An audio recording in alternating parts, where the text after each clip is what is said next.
Uulitin ko, Ian, marunong ka naman mag-English, kahit English Carabao, nakakaintindi naman ng uncle mo, tawagan mo para ma-recall sa isip niya kung sino ka. Kayo-kayo yung mga nakalimutan ka na. Kayo-kayo yung mga kasama nila Levi. Si Levi hindi niya nakakalimutan kasi kahit nung malaki na, kahit nung pabalik-balik pa si Levi para maintindihan niya.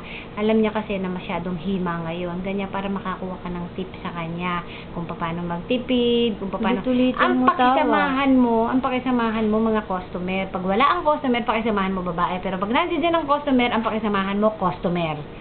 Ganun yon. Basta isipin mo lang lagi, mahalin mo yung trabaho mo, mahalin mo yung profesyon mo, mahalin mo yung may-ari ng yung pinagtatrabahuhan mo. At makisama kang mabuti kapag balansehin mo lang. Pag andyan ang customer, wag mong intindihin yung mga babae. Customer ang intindihin mo. Pero pagka wala ang customer, makisama ka sa babae.